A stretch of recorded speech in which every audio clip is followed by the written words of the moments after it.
Hey everyone, I'm Aaron from Finkton Languages, and I'm here today with Catie from Catie Kejti. Hi. And Catie and I are friends. We met about a year ago, I believe, right? At Maybe two, yeah. well, I didn't go to NASC 2 years ago, Didn't so I you? think a year. Yeah. So Okay. we met at NASC, which is Esperanto summer classes. It's essentially like Esperanto summer school hmm in North Carolina. And Catie has her own Esperanto YouTube channel, and we're going to be speaking English, obviously, in this channel. But your channel, I think, is entirely in Esperanto, right? Generally, Mostly, yeah. mostly, yeah. Same as mine, because I also, most of you know, I have my own Esperanto channel. So, will you tell us a little bit just about what your channel is, or why you decided to make an Esperanto channel? Yeah, so a lot of the more prominent YouTube channels like to teach Esperanto, like our friend Alex from Exploring Esperanto, Mhm. he teaches Esperanto.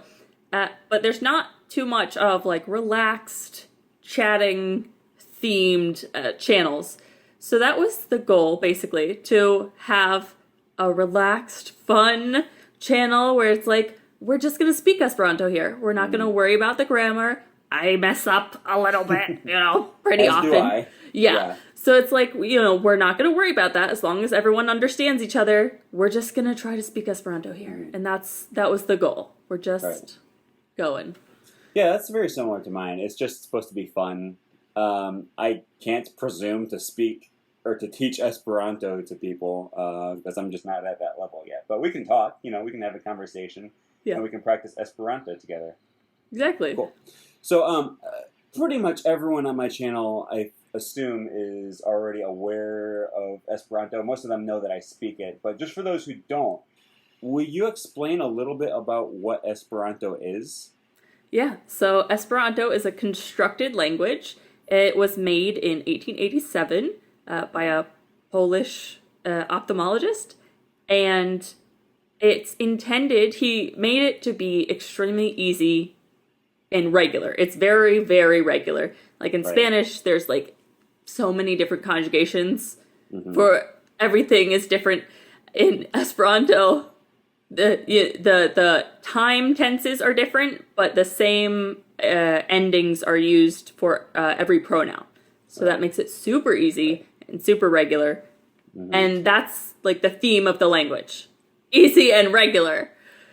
Right, because it was designed, you know, his hope was for it to be everyone's second language, a Right, language that everyone can learn easily, right? right. So, but that doesn't quite explain why anyone would want to learn it. And we had talked about this before. All Esperanto speakers have this, as you call it, an elevator speech. We have the little spiel, right? When Yeah. someone asks you, what languages do you speak? Or if Esperanto comes up in conversation and you say, I speak Esperanto. Oops. This has been a theme here. My little headphone keeps falling off. If someone asks you, why do you speak Esperanto? Uh, you get asked that so many times that eventually you just come up with your little 30-second spiel, right? Yeah. So, why Esperanto? What would make you want to learn a language that someone just made up? So the first reason is there's something called the passport service, Passporta Servo, Mm-hmm. and it's basically couch surfing for Esperantists, where you can go stay with Esperantists, and that was the first thing I heard about with Esperanto. A kid Really? at a festival, he was in a booth for Esperanto, and he was like, "Hey, do you like traveling?" And I was like, "Yes, I do," and he told me about the passport service. So Mm-hmm. that's my first why. I have a lot more whys now, but that was Right. my first why. I was And like, just, have you used the passport service yet? not yet. I'm Okay. planning on it. Cool. Yeah, it's a lot of fun. I mean, for those who know what couch surfing is, you get to meet new people. You have a free place to stay in a city around the world. I've used the passport service once in Canada and once in Ireland, and they were both really good experiences. Oh. Yeah, but so anyways, continue. Sorry for that interruption. Yeah, so that's my first why. And then now, one of my bigger whys is I can talk directly to people from other countries that, either don't speak English or would never want to learn English because some people have emotional, things around learning certain languages. So I can speak to Chinese people and Italian people and, Russian people. I can speak to any nationality who speaks Esperanto because we have a common language. Right. Yeah, and even at NASC last year, we had people coming from. I mean, NASC is a North American gathering, but we had people from South Korea and Germany and Sweden. Yeah, and like Thailand, I think China. Yeah. Yeah. Yeah, and that's the beautiful thing is that you don't need to learn Chinese, which is like prohibitively difficult to learn, or any of these other languages, Hungarian or Dutch. You can learn Esperanto, and I mean, I'm sure you would probably agree. Esperanto is just so dang easy. Two people learning Esperanto who have never heard of it before is a lot easier than one person learning Mandarin or learning German or learning English. Yeah, for sure. And that's kind of I would say probably one of the main goals early on, because Dr. Zamenhof, who created Esperanto, he saw it as like a universal language that everyone can learn easily, and no one country has to put forward a lot of money and time and energy for their people to learn whatever the lingua franca is. Everyone can learn it together, and it can be easily. And then there's no one country who has all of the political power, because as Americans or as Brits or Australians or whatever, we get the privilege of just not having to learn any other language, since everyone else just learns our language. Yeah. There's nothing like that. So let's talk a little bit about the history of Esperanto, right? We've mentioned Dr. Zamenhof. Do you want to talk a little bit about who he is, or I mean, not that either one of us are experts on history of Esperanto, but so I can tell you the like legend of why he created Esperanto. That's mostly what I know about him, and that he was a Polish ophthalmologist. So that's right. So where he grew up, it's in Poland. I think it was I have no idea where it was before, but it's in Poland now. Yeah. And so there were several different languages there, and the communities couldn't really speak to each other because there was like Russian and Hebrew and German, and these people couldn't speak to each other. And he was like, he thought a lot of the conflict between people came from when you can't communicate. So he was like, what if everyone could communicate? Mm-hmm. And then he started to try to solve that problem. Yeah. Right, and I mean, it makes sense. Like, if you can't speak to someone else, and they have, a very different language and and different nationality, and then it's so easy to see yourself as in a different group from all these other people because you can't talk to them or can't communicate with them. Exactly. So the hope was kind of that starting this new language that everyone can learn together easily would kind of bridge that communication gap, and then there wouldn't be a need for so many translators and everything, because everyone can just easily learn this second language. Right, and then it groups all humans into one group, because if we all speak this language, we can all be together. Mm-hmm. And who knows if that actually would have prevented World War I if everyone could communicate. I'm sure there's a lot more to it than that, but it's a step. And one of the really frustrating things is that after World War I, they started the League of Nations, and I think the Iranians, if I remember correctly, they came to this League of Nations and they said, "Hey, what's our working language going to be? Why not this new language called Esperanto?" I mean, it was kind of new at that point. It was relatively new, like 40 years old, 30 years old, something like that. And so there was an official vote in the League of Nations to accept Esperanto as the official working language of the League of Nations. This international diplomatic organization.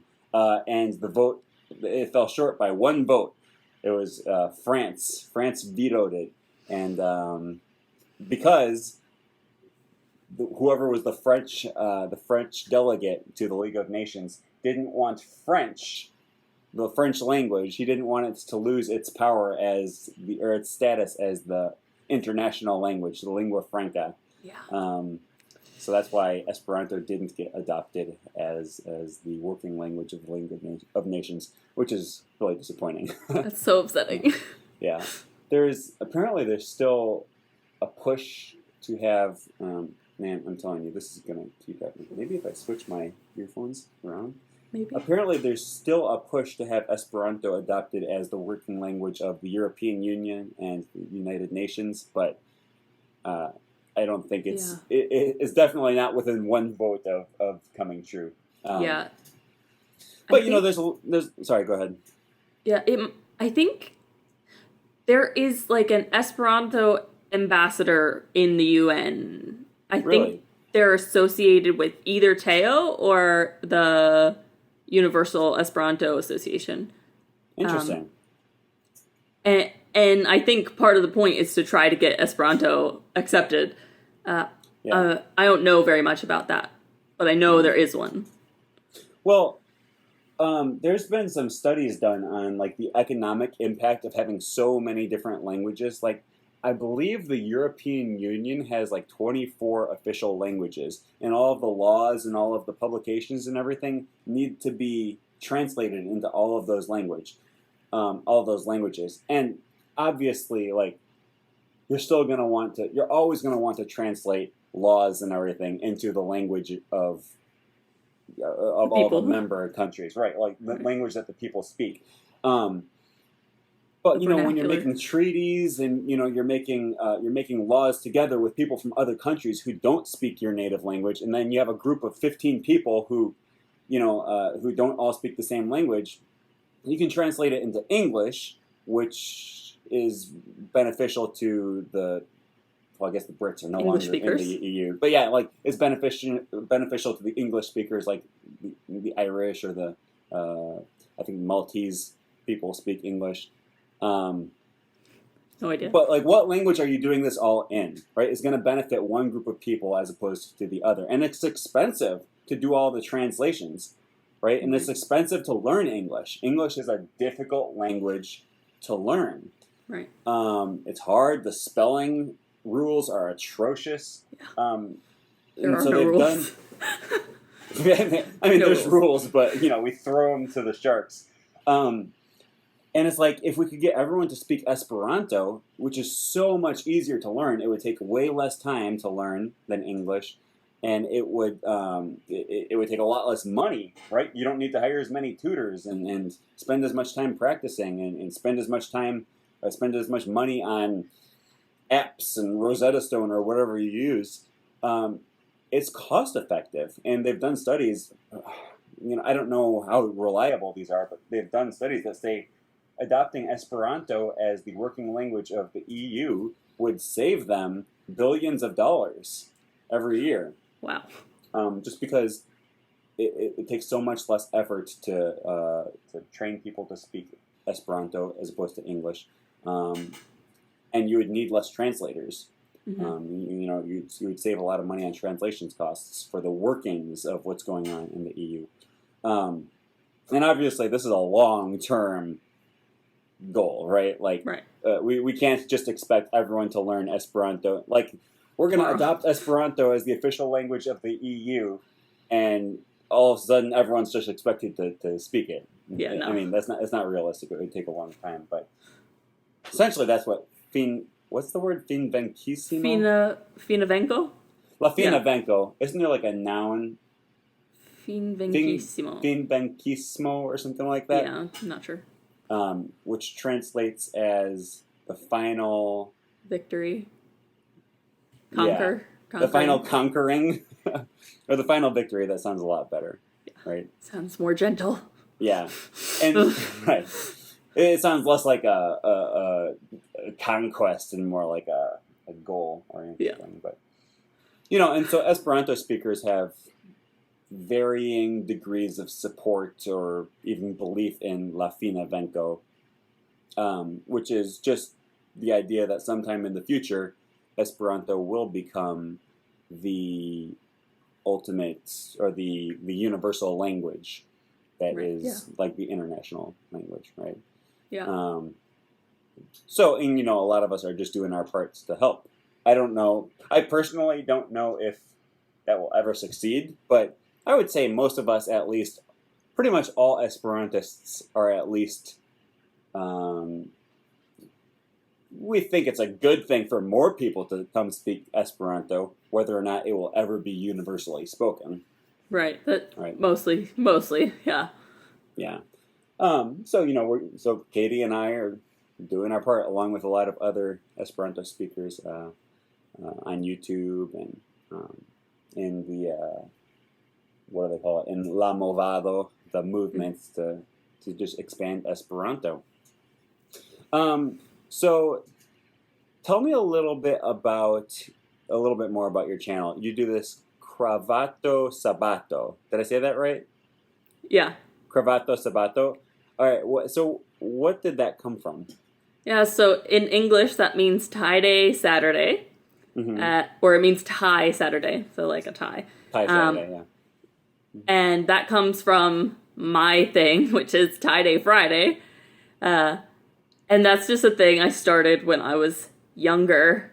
I wear ties. And I got my friends to participate with me in high school, so we would wear ties on Friday, tie day Friday. Mm-hmm. And when I started my channel, my first video was teaching how to tie a tie. And then the next day, Alex from Exploring Esperanto made a video and pointed out that cravato rhymes with sabato, and that the Esperanto version should be cravato sabato. Right. And I'm so mad that I didn't realize that, and I'm going to be mad for the rest of my life. That's funny. Well, you realize it now. I Yeah. mean, yeah, and that's just like one of those things where you can try to make something work in your in your native language, and it might work, but especially when you're trying to get things to rhyme, it's really difficult.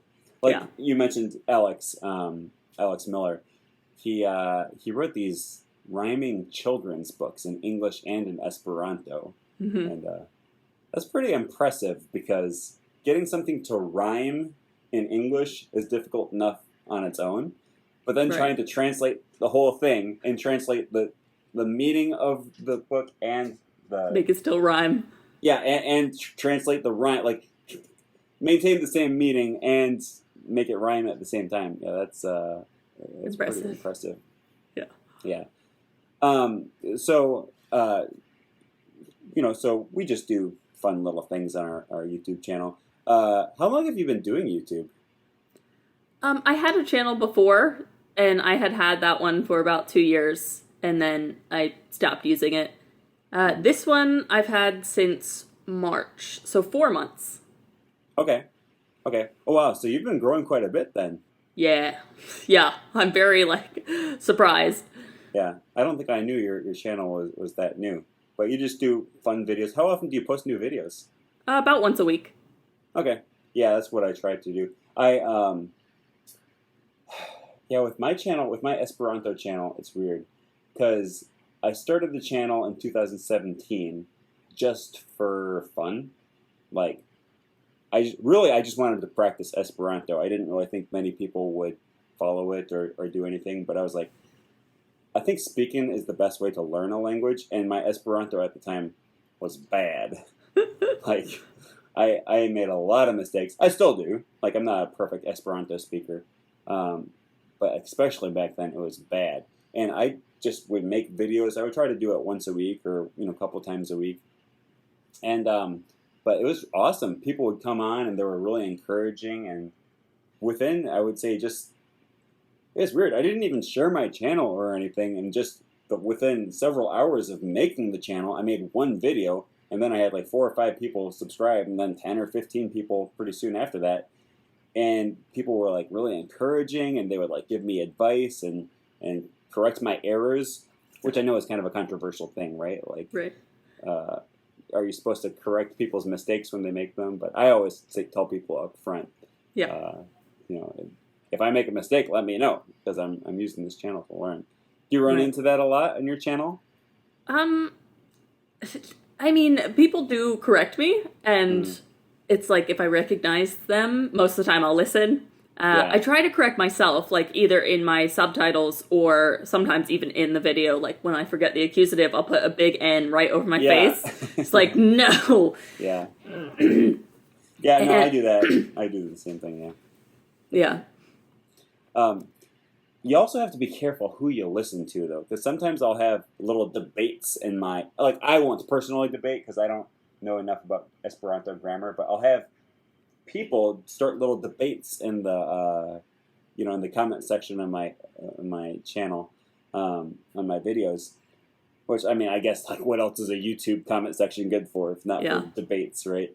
But yeah, people will say like, no, you're supposed to say it like this. Use the accusative, and then someone else will come on and say, no, actually, this isn't the case that triggers the accusative, and then someone else will come on and say, well, actually, it is. Yeah. It's like Tommaso from Esperanto Variety Show. He often comments about how people on Duolingo, in the comment section on Duolingo will give bad advice, and he's like, no, stop listening to these people who don't know what they're talking about. Yeah. Right. So, but anyways, yeah. So our channels aren't, they're not Formal. Yeah, they're not formal. We're not teaching. We're not promising that they're perfect Esperanto models. Right. But I think that's part of the reason to have a channel. Like, that's part of the reason. When you learn a language, that's what you do. You make mistakes, right? Like you talk and you want to have other people who are non-threatening that you can talk with, Right. or at least people that you can listen to. When did you start learning Esperanto again? How long have you been speaking the language? I started learning in October 2016. Okay. So I've actually been speaking Esperanto longer than you. Probably not as well, because I was learning French and stuff like that. So October 2016. You said you talked to a guy who asked you if you wanted to use the passport to servo or something like yeah. that. And then you just found out about this language and instantly thought, I want to learn this? Or what was your Yeah, thought yeah. process? Yeah, So it yeah, was just he was like, instant. you can. Yeah, I went home and I started Duolingo. Like, left Wow. that place and went and started Duolingo. I was like, I'm That's doing crazy. this right now. That's so funny. Did you start like instantly with the intention of becoming fluent, or was it just like, I'm going to see what this is, I'm going to dabble a little bit, or what was your thought process there? I had tried to learn Spanish for high school and college, so I was like, this is gonna be just like Spanish. I'm not gonna get anything, and I'm just gonna give up. Yeah. But when it was easy, I was like, oh my god, I could actually learn this, and I got Right. so excited. Oh, That's funny. and I was like, okay, this is gonna be okay. I might be able to speak this at some point, slightly. Nice. Yeah. That's cool. Did you?